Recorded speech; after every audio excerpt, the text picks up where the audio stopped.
Now, when I finally completed my long overdue 48-hour Toronto itinerary, I learned some history about my city. This got me wanting to learn more, and in doing so, I discovered this app called Toronto in Time. You're watching Landing Gear, where I review the latest travel apps and travel gear. This is Rudderless Travel, www.rudderless.ca. The Toronto in Time app highlights the history of Toronto through then and now photos, slideshows, trails, and historical stories from more than 150 sites. For me, I love seeing pictures of cities and life in the past, so let's get at it. The app opens on the area screen, but before we get started, some housekeeping. At the bottom menu, you have Areas, our current screen.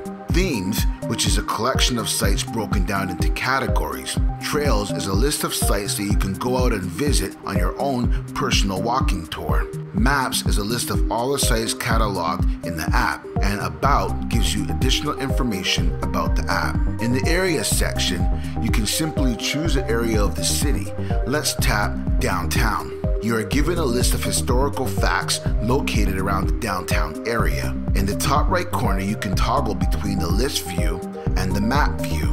The map view, of course, is scalable with your current location and what historical sites are close to your proximity. Back in list mode, we can scroll through the list. Let's select Last Public Hanging in Toronto. Okay. You are given the location of the site and a brief, creatively written historical write-up with pictures. Back at the top, what's really cool is this Then and Now button. When you tap it, you are brought to a screen that lets you toggle back and forth between the old picture and surroundings, in this case 1900s, and the current picture and surroundings. It is eerily cool. Love the little time graphic too. Tap the arrow to go back. What's also interesting is that I pass by this building like every day to go to work. Under Themes, let's tap Natural Toronto and scroll through some of these. Yes, Buried Creek's Revenge. I talked about this in my 48-hour Toronto itinerary, the burying of Tattle Creek, and in its place around the University of Toronto campus, the Philosopher's Walk. On the app, we get its story and a gallery of pictures. Swipe to view the pictures or tap the arrow button. Tap the arrow to go back. Trails is one of my favorite. So let's tap Early Toronto. You're given a map of where all the sites of this trail are located. The notebook gives you a description and introduction of the trail, while the list gives you the order of what to see first based on location. It's like a custom walking tour through the history of Toronto. Quite awesome.